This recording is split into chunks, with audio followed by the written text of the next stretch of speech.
Donc, préparons nos Bibles, préparons nos carnets de notes pour pouvoir noter les principes qui sont partagés parce que je sais que ce soir, on va ressortir avec des principes très forts qui vont nous aider vraiment à pouvoir préparer un mariage qui accomplit la volonté de Dieu. Donc, sans plus tarder, docteur Béni, si tu es prêt, je te passe maintenant la parole et nous allons écouter la parole de Dieu. Amen. Shalom, shalom, je crois que vous allez bien par la compassion de Christ, que Dieu vous bénisse abondamment. Nous allons prier. Seigneur Dieu de gloire, merci. Nous te rendons grâce encore pour cette soirée. Nous te prions que tu prépares encore nos cœurs. Nous voulons t'écouter. Parle-nous. Dispose encore nos cœurs. Au nom puissant de Jésus, nous avons ainsi prié et nous disons Amen. Que Dieu vous bénisse abondamment. Je dis merci à Dieu pour cette grâce qui nous a fait encore aujourd'hui d'apporter la parole de Dieu. Ce n'est pas parce que nous méritons quelque chose, ce n'est que sa grâce. Je dis aussi merci à notre papa, les prophètes Rostand, ainsi qu'à notre maman Laetitia. Merci pour votre marque de confiance. Merci pour votre amour à notre égard. Que Dieu vous bénisse abondamment. Et merci aussi à toute la communauté. Merci à vous tous qui êtes connectés.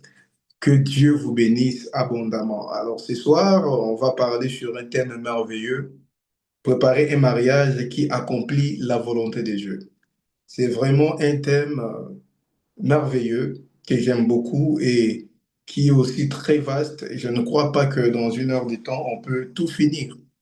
Et d'ailleurs, pendant que je préparais cet enseignement, Dieu m'a inspiré à écrire même un livre sur ça.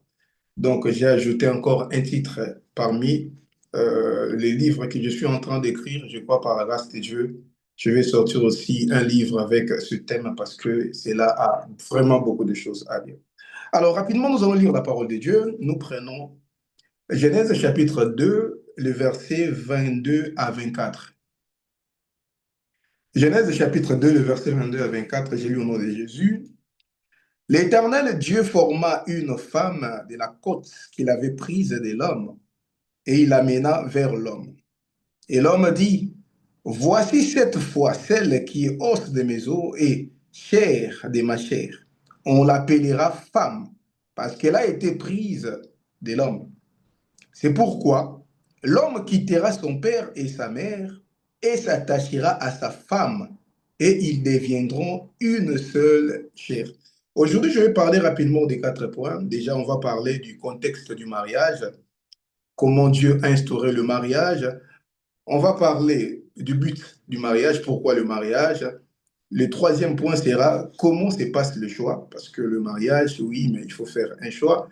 Et le quatrième point maintenant, comment se préparer pour un mariage qui accomplit la volonté de Dieu. Vous devez comprendre que nous disons que le mariage, c'est une institution divine. Il faut comprendre que le mariage vient de quelque part. Il y avait un contexte. Dieu n'a pas instauré le mariage comme un cas isolé. Dieu ne sait pas. Un jour, Dieu n'a pas pris la décision d'instaurer le mariage. Non, c'était dans un contexte précis. Et c'est important, toi qui veux préparer un mariage qui accomplit la volonté de Dieu, de comprendre déjà les contextes dans lesquels Dieu a instauré le mariage. Pour bien le comprendre, nous allons remonter toujours dans le livre de Genèse chapitre 2, mais nous allons lire le verset 5 pour comprendre pourquoi Dieu a instauré le mariage. Genèse chapitre 2, le verset 5, la Bible dit, aucun arbuste des champs n'était encore sur la terre et aucune herbe des champs n'est germée encore, car l'Éternel n'avait pas fait pleuvoir sur la terre, et il n'y avait point d'homme pour cultiver les sols. Tu dois souligner 2 mots. Souligne d'abord des champs, aucune herbe des champs, souligne champs, et souligne aussi cultiver le sol, parce que c'est important pour que vous compreniez la suite. Le champ et cultiver les sols. La Bible dit que lorsque Dieu a fini de créer les choses les plus élémentaires, il a créé les cieux et la terre, etc., il n'y avait point d'herbe et de champs, il n'y avait aucune herbe sur les champs, parce qu'il n'y avait point d'homme pour cultiver les sols et Dieu n'avait pas encore fait pleuvoir aussi sur la terre. Lorsque vous lisez maintenant Genèse chapitre 2, le verset 15, donc le 15e verset, la Bible dit, l'Éternel Dieu prit l'homme et le plaça dans les jardins d'Éden pour le cultiver et pour le garder. Dieu avait créé l'univers, mais il n'y avait pas encore l'herbe dans les champs, parce qu'il n'y avait point d'homme pour cultiver le sol. Dieu a créé l'homme. La Bible précise, Dieu a placé l'homme dans les jardins pour le cultiver et pour le garder. C'est-à-dire, Adam avait déjà la mission de Dieu dans sa vie. Adam avait déjà compris la volonté de Dieu pour sa vie. Adam travaillait déjà dans l'œuvre de Dieu. Donc, Adam travaillait déjà dans les champs de Dieu. Et vous devez comprendre que lorsqu'on parle du champ, je vous ai dit de souligner les champs parce que c'est important. Lorsqu'on parle du champ, vous devez comprendre que les champs, c'est l'œuvre de Dieu. Les champs, c'est le sacerdoce. Les champs, c'est le royaume de Dieu. Les champs, c'est ce que toi et moi nous faisons pour Dieu. Je suis serviteur de Dieu parce que je travaille dans les champs de Dieu. Vous allez comprendre lorsque vous allez lire, par exemple, Matthieu chapitre 9, le verset 37. On va donner beaucoup de versets. Matthieu chapitre 9, le verset 37, la Bible dit, alors il dit à ses disciples, la moisson est grande, mais il y a peu d'ouvriers. C'est déjà clair. Le champ, c'est l'œuvre de Dieu. Et vous allez le voir aussi dans Matthieu chapitre 13, le verset 44. Matthieu 13, le verset 44. Le royaume des cieux est semblable à un trésor caché dans un champ. Le royaume des cieux est semblable à un trésor caché dans un champ. Et vous allez le voir encore, Luc chapitre 17, le verset 21. La Bible dit, on ne dira point qu'il est ici ou qu'il est là-bas, car voici le royaume de Dieu est au milieu de vous. Ici, Jésus parle à ses disciples et aux pharisiens. Il leur dit que le royaume de Dieu est parmi vous. Le royaume de Dieu, vous devez comprendre, c'est ce royaume que Jésus est venu créer, où lui, il sera comme roi. Il faut comprendre qu'après la chute de l'homme, chacun suivait sa propre voie, chacun vivait comme bon lui semblait. Les hommes ont créé leur pays, ils ont créé leur nation, ils ont créé leur royaume. Il fallut que Jésus vienne pour créer un royaume où lui, il va diriger, où il n'y aura pas de différence entre les pauvres, entre les riches, entre l'homme et la femme. Nous serons tous un en lui. Et ce royaume-là que Jésus est venu créer, c'est dans ce royaume-là que toi et moi, nous travaillons en tant que serviteurs de Dieu. Donc, c'est-à-dire, Jésus est venu créer un champ. C'est la raison pour laquelle on nous appelle serviteurs. Et vous allez voir aussi, 1 Corinthiens chapitre 3, le verset 6, je vais finir par là. C'est l'apôtre Paul qui parle. Il dit, j'ai planté, Apollos a arrosé, mais c'est Dieu qui fait croître. Il a semé où? Dans les champs. Apollos a arrosé quoi? Apollos a arrosé le champ de Dieu. Donc, Adam travaillait déjà dans le champ de Dieu. Adam travaillait déjà dans l'œuvre de Dieu. Adam accomplissait déjà sa mission.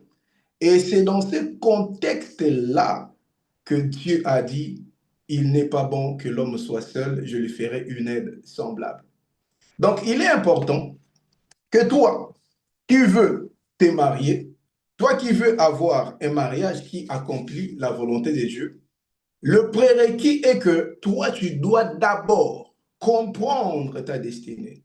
Ta destinée, cela veut dire ce que tu dois faire pour Dieu avant que Christ ne revienne. C'est ça ta destinée. Christ nous a sauvés, mais après sa mort, il est ressuscité, il est rentré auprès du Père, mais il nous a laissés encore sur terre parce que nous avons une mission à accomplir. Et cette mission que tu dois accomplir, la mission de Dieu pour ta vie, que tu dois accomplir avant ta mort ou bien avant que Christ revienne, c'est ça ta destinée. Et le mariage doit être planté dans ces décors-là, dans ces contextes-là. Parce que si on se marie, en dehors de notre destinée, en dehors de la vision de Dieu par rapport à notre vie, en dehors de ce que Dieu attend de nous, on ne peut pas malheureusement accomplir la volonté de Dieu dans notre mariage. Ça, c'est vraiment, vraiment très important. Et vous allez remarquer, ce n'est pas Adam qui a cherché le mariage, qui a demandé à Dieu le mariage. C'est Dieu lui-même qui a compris que Adam avait besoin du mariage. Je vais dire à quelqu'un qui n'est pas encore marié, sers Dieu. Père Dieu, lorsque tu fais exactement ce que Dieu attend de toi, Dieu te donnera ce dont tu as besoin. C'est pourquoi la Bible dit, fais de l'Éternel tes délices, il te donnera ce que ton cœur désire.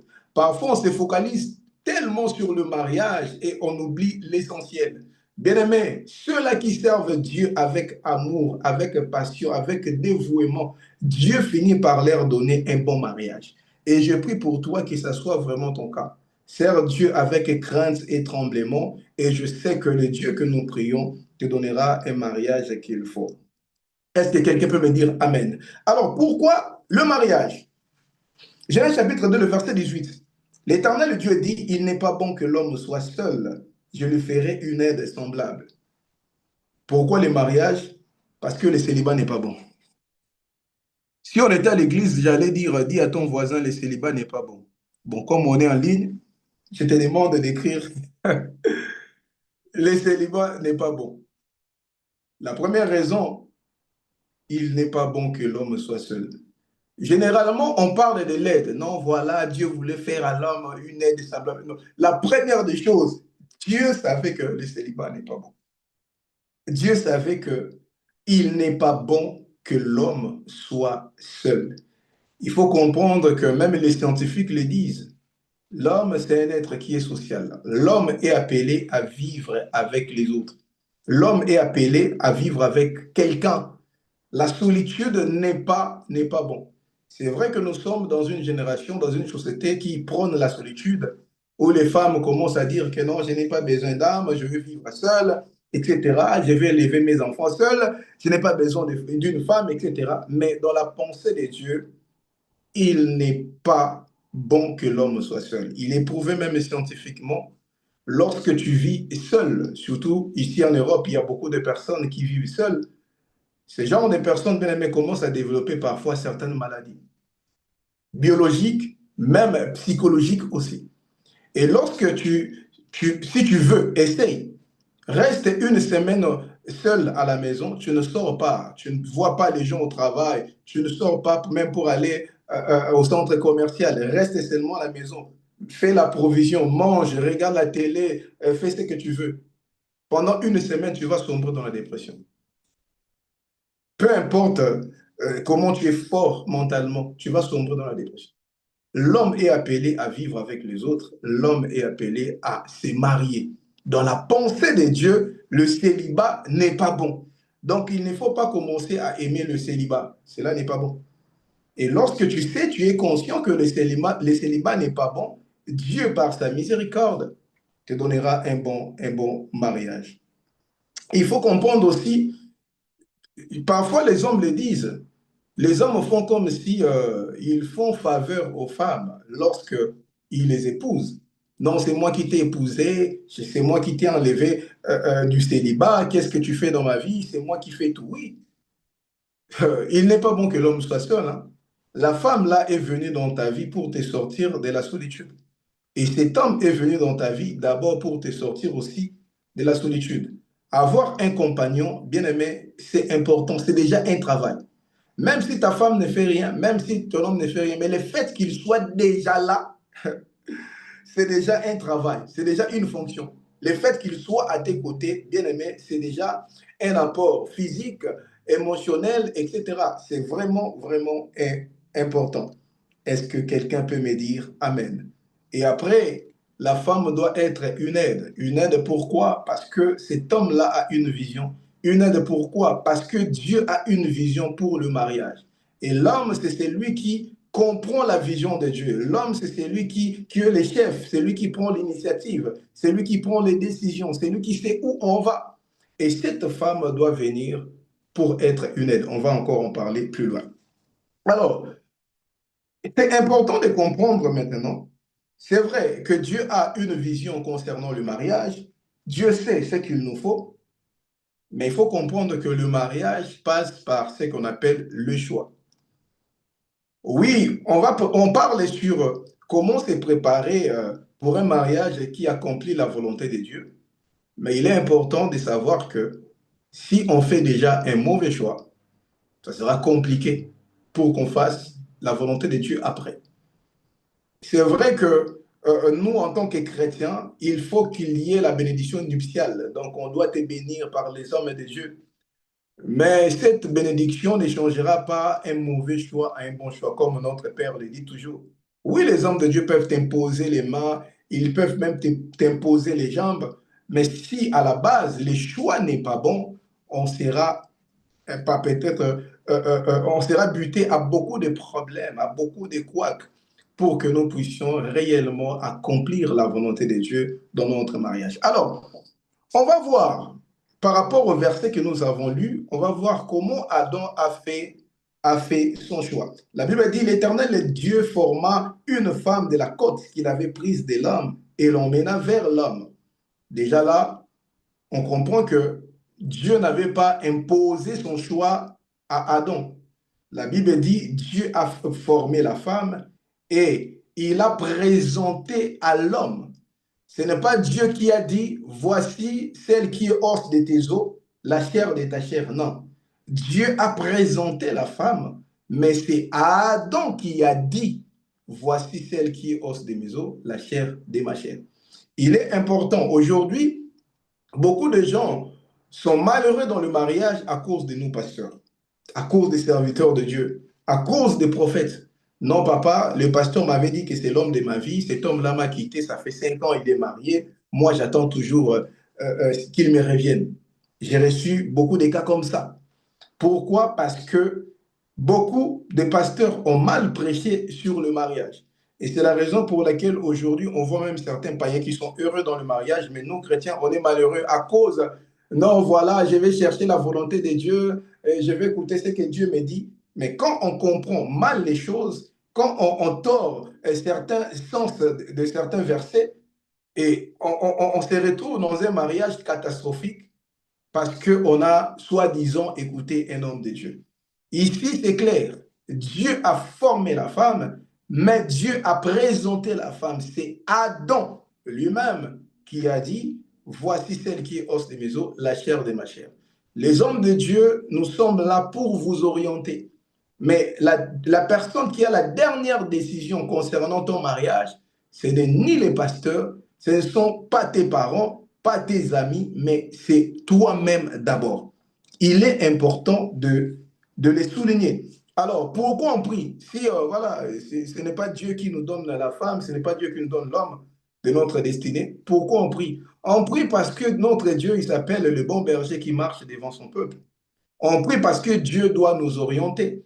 On prie pourquoi? Parce que nous, on peut voir les choses qui sont physiques, on peut sonder les choses qui sont émotionnelles et psychologiques, mais il y a certaines choses qui sont spirituelles que nous, on ne peut pas voir, mais Dieu peut les voir. On prie pour que Dieu puisse voir au-delà des apparences. Dieu peut te dire, voilà l'homme avec qui tu marches, voilà comment il est. L'homme là peut être sorcier, l'homme là peut être occultiste, l'homme là peut te cacher certaines vérités. Cette femme là peut te cacher certaines choses. Et c'est la raison pour laquelle nous prions pour que Dieu puisse nous orienter. Mais ce n'est pas à Dieu, comme tu es chrétien, tu vas aller prier, non Seigneur, dis-moi si c'est lui l'homme de ma vie ou pas. Non, si tu es déjà dans cette optique-là, tu choisiras mal. Tu choisiras mal. Parce que ce n'est pas Dieu qui restera avec cette femme-là, c'est toi qui resteras avec cette femme. Ce n'est pas Dieu qui va vivre avec cet homme, c'est toi qui dois vivre avec cet homme. Il faut avoir la sensibilité, il faut comprendre la volonté de Dieu. Comprendre la volonté de Dieu, ce n'est pas quelque chose qu'on t'impose, non. Tu comprends pourquoi cet homme, pourquoi cette femme. Moi, j'ai découvert ma destinée. Je sais qui je suis. Je trouve plaisir de trouver cette femme. Je trouve plaisir de trouver cet homme. Pourquoi? Parce que, comme Adam a dit, la Bible dit, Adam a dit, Adam a vu, Adam lui-même a dit, voici celle qui est os de mes os, la chair de ma chair. Pourquoi? Parce que Adam cherchait.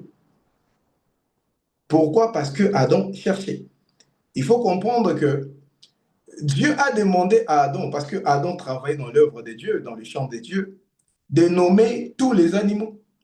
Lorsque les animaux passaient devant Adam, Adam voyait que les animaux étaient différents de lui. Oui, Adam remarquait que les animaux étaient différents de lui. Adam cherchait peut-être un animal qui était semblable à lui. Quand il dit voici cette fois-ci, c'est-à-dire il cherchait. Et pour chercher, tu dois savoir, pardon, ce que tu cherches. Si tu ne sais pas, voilà, ce que tu cherches, tu ne peux pas chercher. On cherche seulement quelque chose qu'on sait, qu'on connaît. C'est pourquoi la Bible dit, celui qui trouve une femme, trouve les bonheurs. Avant de trouver, il faut savoir ce que tu cherches.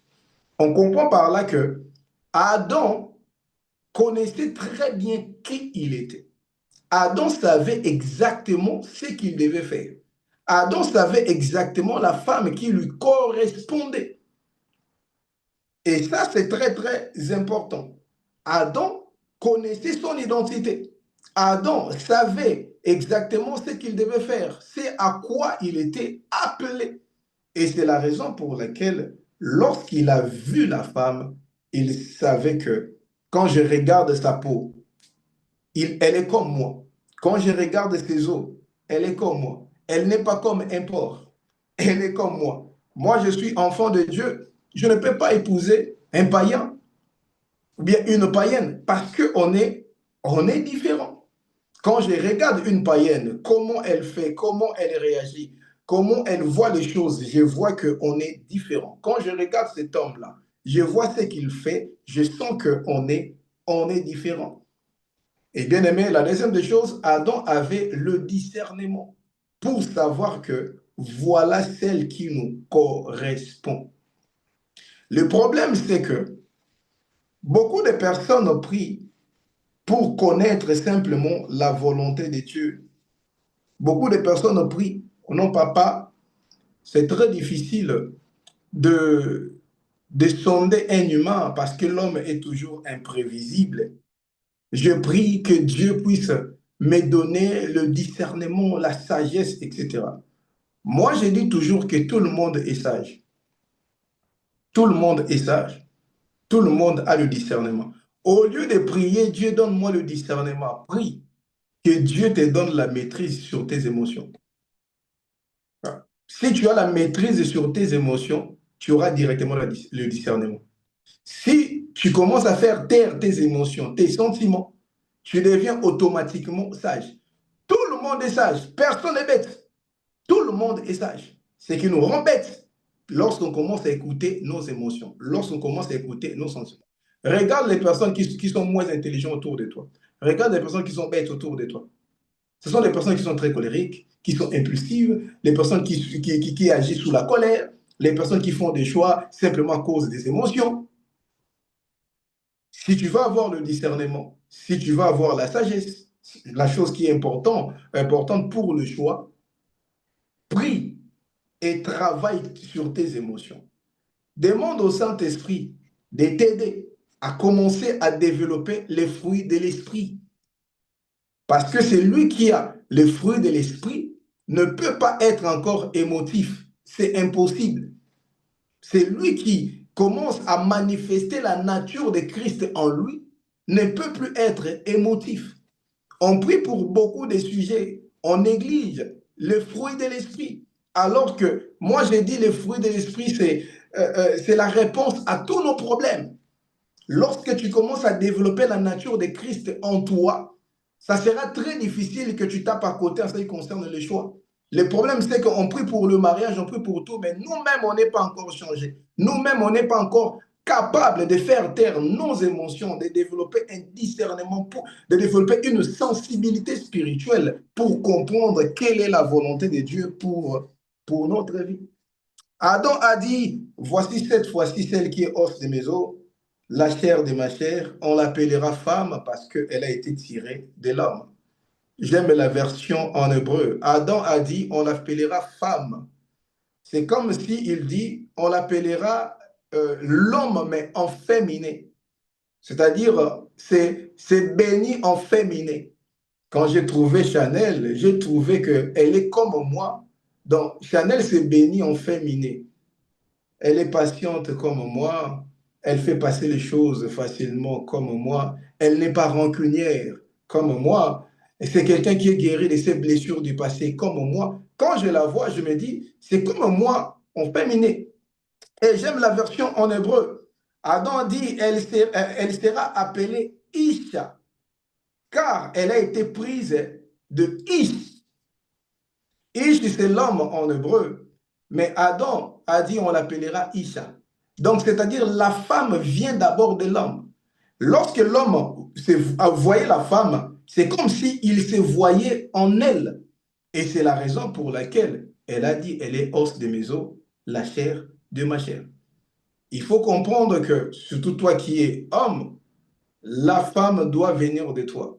Cela veut dire, vous devez être compatibles. Quand tu la regardes, c'est comme si elle est sortie de toi. On l'appellera Isha parce qu'elle vient de Ish. Et j'ai fait aussi des recherches en anglais. On appelle femme woman. Donc, la femme est le woo de men. La femme vient de l'homme. Elle est le woo de l'homme. Et j'ai fait aussi beaucoup de recherches et j'ai trouvé que étymologiquement, woman vient de wife man. Femme, homme, exactement comme Isha.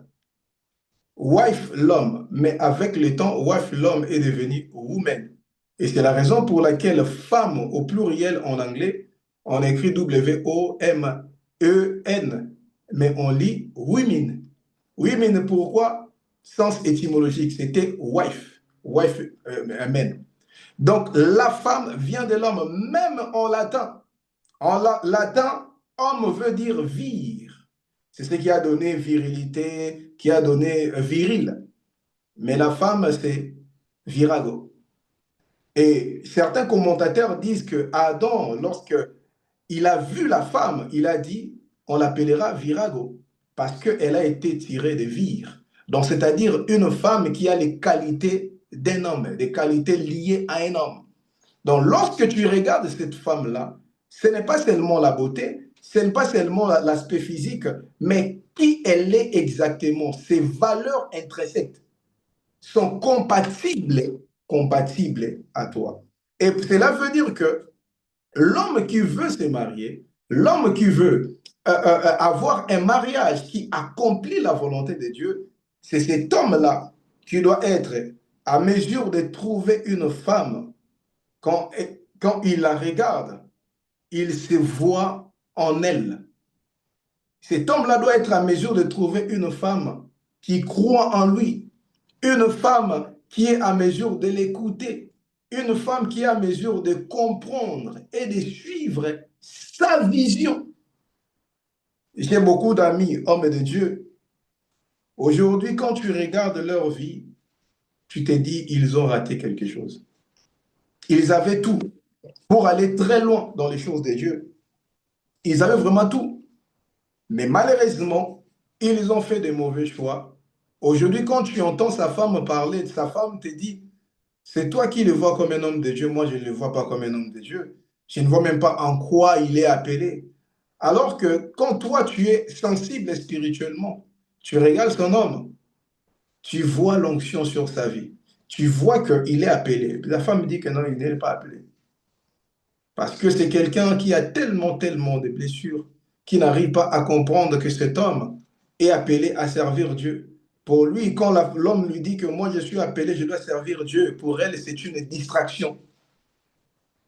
Et quand tu te retrouves dans ce genre de cas, ça sera très difficile pour toi d'accomplir la vision de Dieu dans ton mariage. Si tu es femme, c'est important de comprendre que cet homme-là doit porter une vision. Cela veut dire que cet homme-là doit savoir où il va dans sa vie. Et tu dois chercher un homme qui ne t'aime pas seulement à cause de ta beauté physique, qui ne t'aime pas simplement à cause de ton statut social, mais cet homme qui se voit en toi.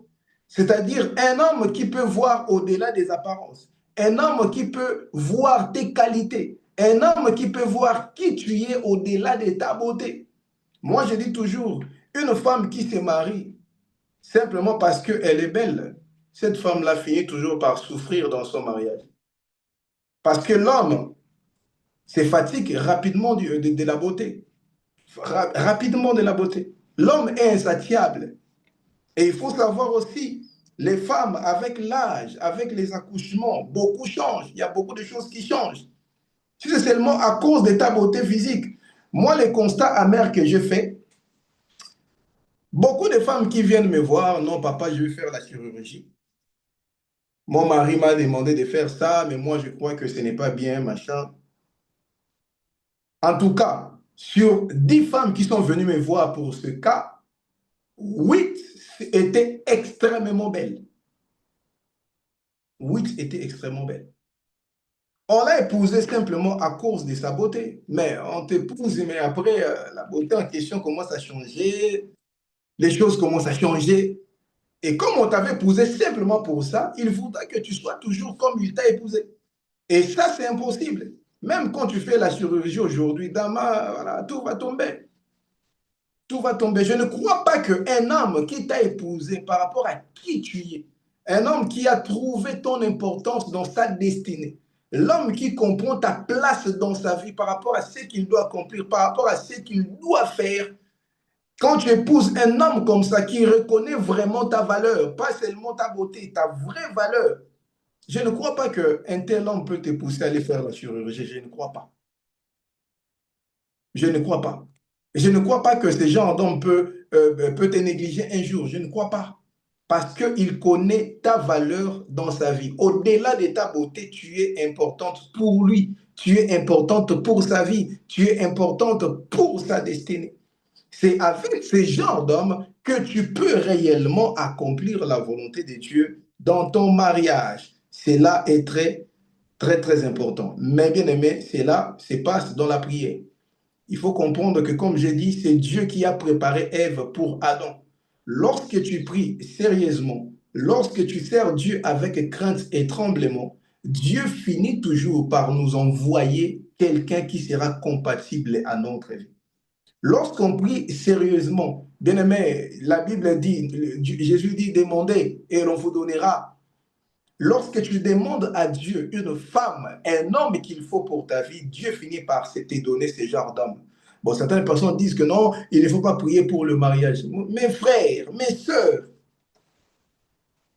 s'il y a un sujet que vous devez prendre au sérieux, c'est celui du mariage. Priez pour le mariage. Priez. Surtout lorsque vous êtes appelé à servir Dieu. Surtout lorsque vous savez que vous avez une grande destinée. Pour désorienter une destinée, c'est simple.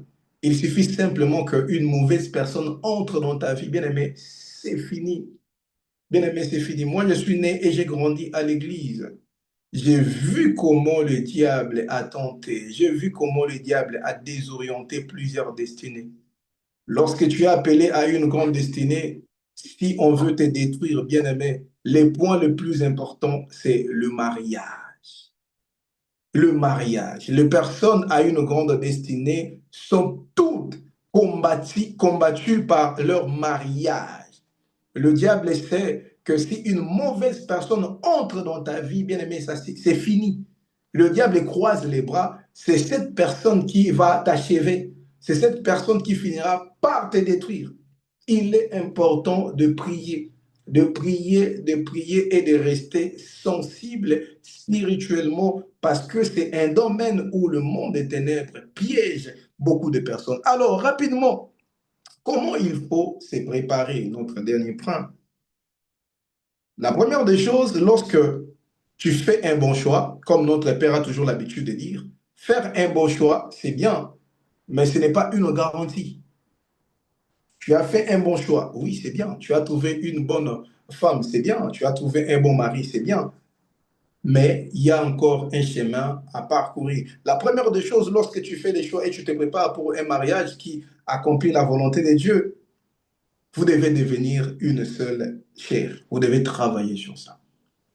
La Bible dit, Genèse chapitre 2, le verset 24, c'est pourquoi l'homme quittera son père et sa mère pour vivre avec sa femme et les deux deviendront comme une seule personnes.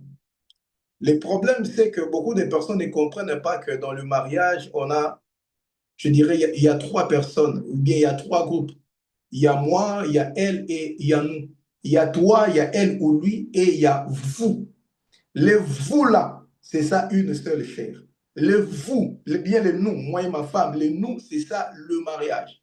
C'est-à-dire, il y a moi, il y a elle, il y a aussi le mariage. Dans la vision de Dieu, lorsqu'on se prépare pour le mariage, on doit devenir un, on doit devenir une seule personne. C'est-à-dire, nous devons créer cette entité qu'on appelle le nous. Lorsqu'on ne comprend pas ces choses, on laissera parfois notre ego prendre le dessus dans notre mariage. Je vois beaucoup de parents faire des sacrifices énormes pour leurs enfants. Je vois des mamans qui sont à mesure de rester comme ça pendant des années sans pourtant acheter un nouvel habit parce qu'il a des enfants dont il doit prendre soin. J'ai vu des papas faire des sacrifices pour leurs enfants. Mais lorsqu'il s'agit de nous, de vous, du mariage, les gens ne sont pas prêts à faire des sacrifices parce que les gens ne sont pas devenus une seule chair. Lorsqu'on devient une seule chair, parfois on met nos égos de côté. Oui, il a mal fait, mais pour le nous, pour notre mariage, pour notre unité, je dois pardonner. Pour nous, pour notre mariage, je dois laisser passer. Lorsqu'on ne travaille pas pour devenir une seule personne, lorsqu'on ne travaille pas pour la connexion émotionnelle, bien aimé, on aura trop de problèmes. On aura trop de problèmes. Pourquoi parfois il y a trop de problèmes dans le mariage? Parce qu'on n'a pas pris le temps de devenir une seule chair. Et c'est ça le problème de plusieurs personnes. J'aime le verset qui vient après. La Bible dit, Genèse chapitre 2, le verset 24, l'homme quittera son père et sa mère et s'attachera à sa femme, les deux deviendront une seule chair. Le verset qui vient après, l'homme et la femme étaient tous de nus et ils n'en avaient point honte. J'aime, non, la Bible, j'aime Dieu, j'aime le Saint-Esprit. Juste après, lorsqu'ils sont devenus une seule chair, ils étaient nus. La Bible précise, ils étaient nus et ils n'avaient point honte. C'est ça. Lorsqu'on devient un, parfois on reste nu. Désolé pour l'expression, mais c'est important. C'est-à-dire quoi? Tu es vrai. Tu n'es pas hypocrite. Tu ne fais pas semblant. Tu es tel que tu es. C'est ce travail-là qu'on fait dans le mariage. Pourquoi il y a trop de complications, trop de divorces, même dans le milieu chrétien? Parce qu'on n'est pas vrai. Pendant les fiançailles, on est hypocrite. Pendant les fiançailles, on fait les semblants. Tu te fais passer pour la personne que tu n'es pas. Tu te fais passer pour celle que tu n'es pas. Tu fais semblant comme si tu maîtrises, tu es très calme. Alors que tu parles trop, tu parles beaucoup. Si tu parles beaucoup, parle beaucoup. Si tu manges beaucoup, mange beaucoup devant lui, mange beaucoup devant elle, pour qu'on voit ton vrai visage. Lorsqu'on travaille pour devenir un, on essaye de s'adapter. On essaye de s'adapter chez nous, au pays. Parfois, lorsqu'on fabriquait un seau en tôle, généralement c'était en tôle, en métal chez nous, on prenait parfois le métal de Mazda et le métal de Toyota, les capots. On coupe ici, on coupe là-bas, on essaye de le mettre ensemble. C'est ça le mariage. Marier deux choses parfois qui peuvent être des natures qui sont peut-être un peu différentes. Mais on coupe une partie là-bas, on ajoute ici pour que ça se marie, pour que ça devienne un. C'est ça le mariage. Le mariage, ce n'est pas seulement entre l'homme et la femme, même entre les objets. On peut marier des objets. C'est-à-dire, ils doivent former un tout. Ils doivent former un seul objet. C'est ça le mariage. On est différents, mais on essaie de se mettre à nu pour qu'on essaye d'évoluer ensemble, pour comprendre, trouver la compatibilité, même dans l'incompatibilité. C'est important de les savoir. Parlez de vos différences. Parlez de votre éducation, comment vous avez grandi. C'est important. Parlez de vos préférences. On a vu le mariage ici. On a vu des gens vouloir se disputer, vouloir divorcer, simplement parce que les deux n'ont pas reçu la même éducation. Parlez sur l'éducation des enfants.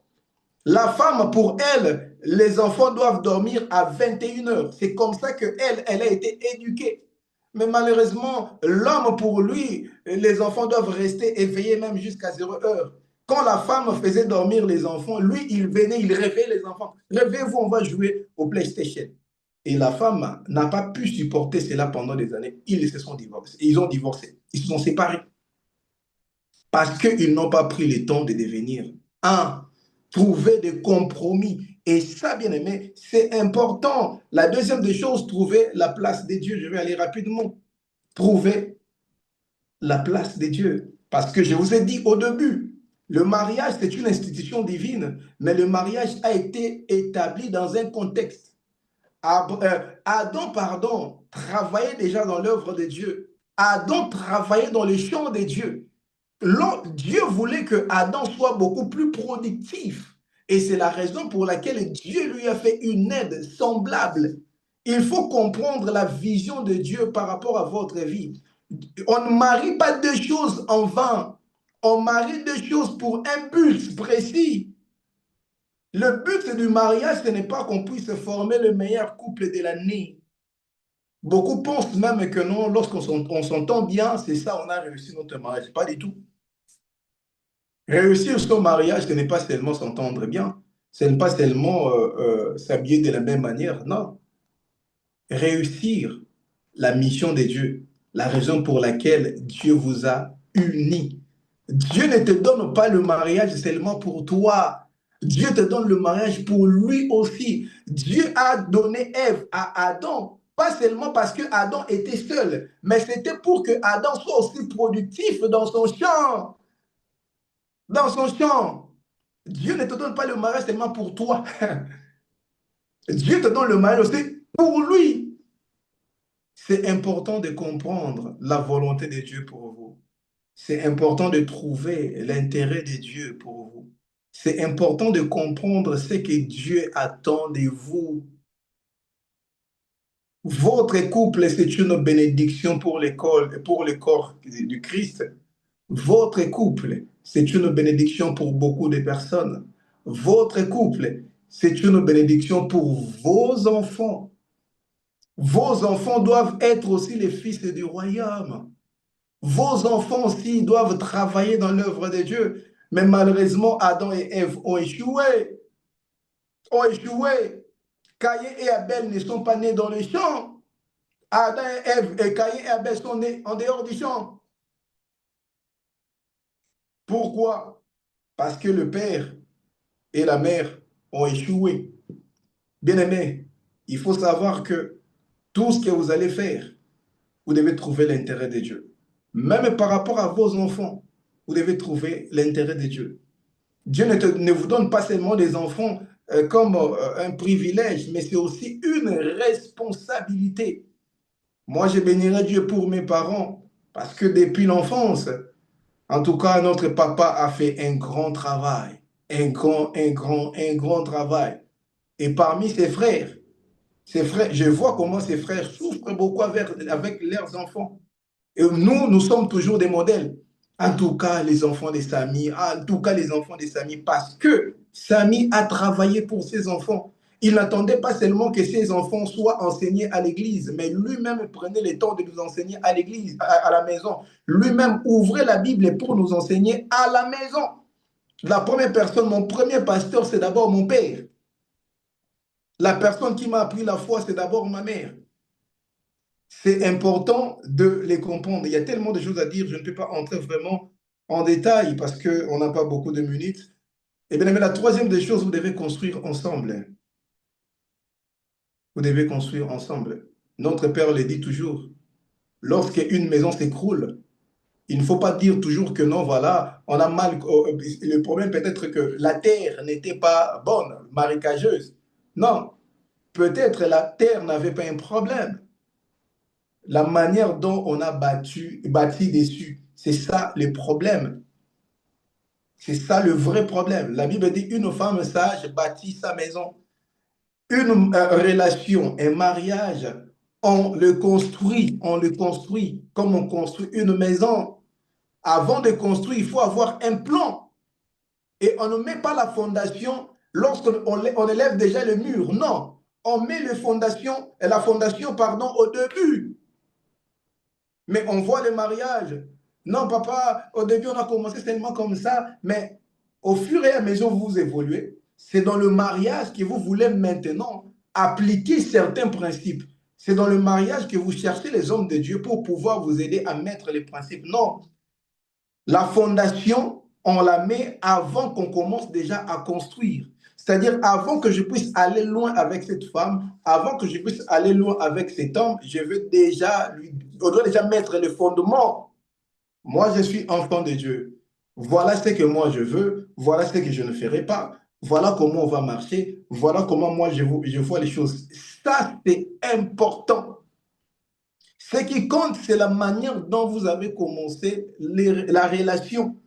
Moi, ce qui me fait mal, je reçois beaucoup de personnes. Elle rencontre beaucoup de problèmes dans son mariage. Pose-lui seulement la question, comment vous avez commencé? Et tu vas entendre des bêtises.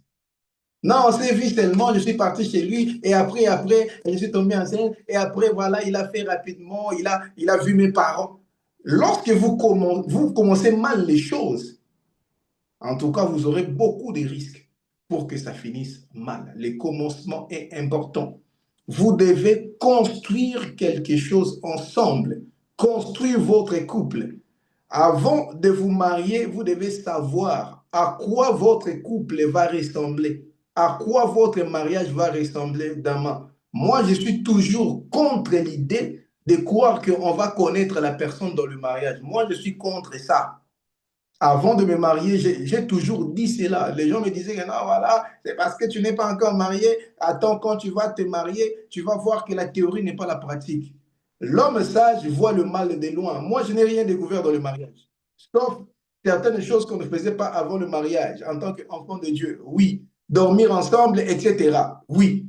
Mais, oh non, découvrir son comportement. Il y a même un de mes amis qui m'a dit, attends, tu vois quand la femme tombe enceinte, surtout le premier mois, les 3 premiers mois, c'est catastrophique. Elle va faire des choses dans la maison, elle deviendra irascible, très colique, elle va commencer à casser les choses. Mais non, mais non. Lorsqu'on se marie mal, on croit que certaines choses que les gens disent sont vraies, alors que pas forcément. Pas forcément. Lorsque tu te maries parce que tu es aveuglé, tu n'as rien construit. C'est la vie qui vous conduit. Bien aimé, vous allez tomber dans le trou. C'est vous qui devez diriger votre mariage. C'est vous qui devez construire votre mariage. Il y a des gens qui se sont mariés, ils ont construit une maison où on ne comprend pas les plans. Dès que tu entres dans la maison, tu es directement dans la chambre.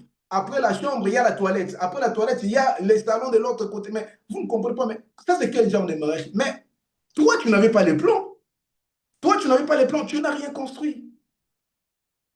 Tu n'as rien construit. Tu auras le mariage qui est dans ton esprit. Pas seulement parce que tu as des souhaits, mais parce que tu mets un ensemble de choses en place pour que tu puisses avoir ce mariage-là. Alors, pour finir, il faut comprendre que il y a beaucoup de points, mais je vais me limiter là. Il faut comprendre qu'on construit ensemble.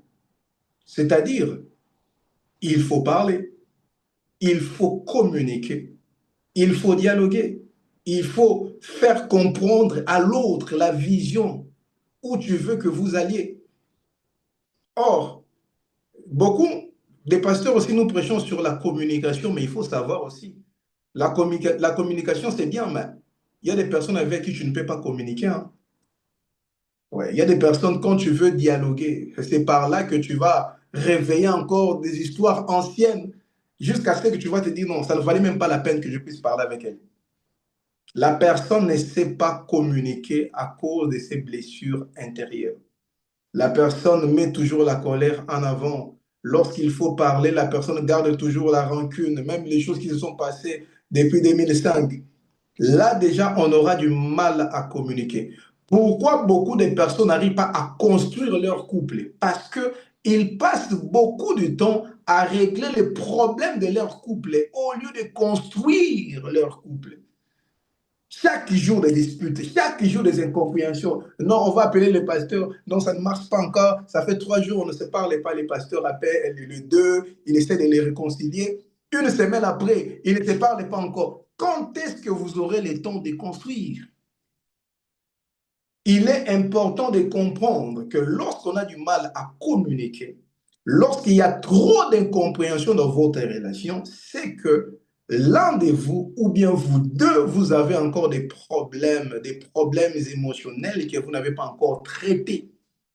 Les disputes ne sont pas normales dans un couple. Non, les disputes ne sont pas la norme. Non. Il y a comment on appelle ça? Les désaccords, oui. Dans tous les couples, il y a les désaccords. Mais dans tous les couples, il n'y a pas que des disputes. Non. Les désaccords, c'est normal. On ne peut pas être d'accord sur tous les points. C'est normal. Moi, je dis, ah, moi, je veux qu'on fasse ci. Elle ne veut pas. C'est normal. Mais les disputes, c'est quand on commence à lever le voix, on commence à hausser les tons, on commence, voilà, à dénigrer l'autre.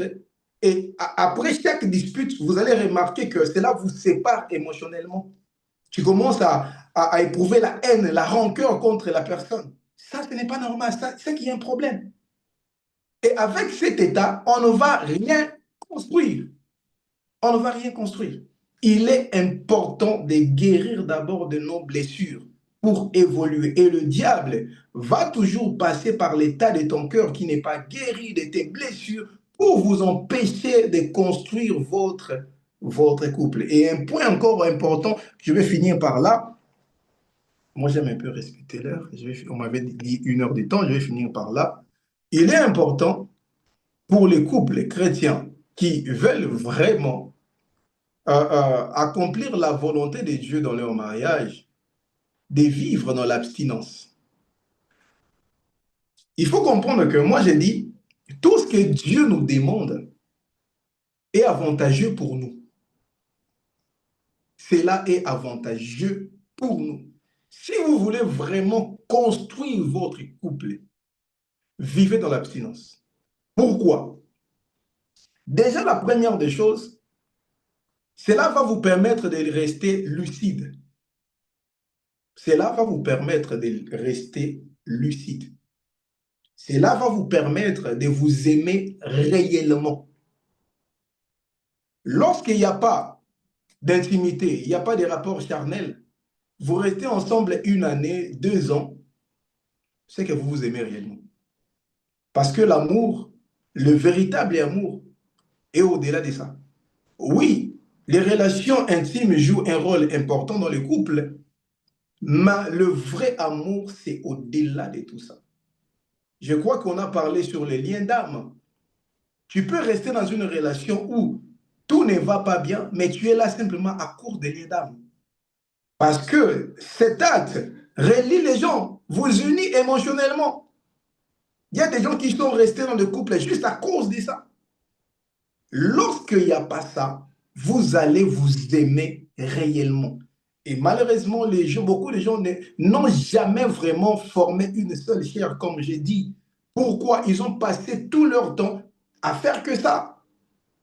Beaucoup de gens n'ont pas eu le temps de construire ensemble parce qu'ils n'avaient que ça à faire. Beaucoup de gens n'ont pas eu le temps de parler sur leurs vrais problèmes parce qu'ils n'avaient que ça à faire. Lorsque vous n'avez pas de relations charnelles, vous devez vous voir pendant 1 année, pendant 2 ans. Qu'est-ce que vous allez faire? Vous allez parler. Qu'est-ce que vous allez faire? Vous allez communiquer. Vous allez parler, vous allez communiquer. Mais beaucoup de gens ont du mal à parler, beaucoup de gens ont du mal à communiquer, beaucoup de gens ont du mal à travailler leur vision commune. Pourquoi? Parce qu'ils ont passé leur temps à coucher ensemble. Il est important de prendre le temps de parler, de communiquer. Et toutes ces choses-là, c'est lorsqu'on est sensible spirituellement, lorsqu'on est rationnel, lorsqu'on n'est pas trop attaché, lorsqu'on n'est pas dans les émotions, avec l'aide du Saint-Esprit, avec la prière, Dieu va vous conduire afin que vous accomplissiez la volonté de Dieu dans votre mariage. Que Dieu bénisse sa parole. Je laisse la parole à l'homme de Dieu pour nous continuer.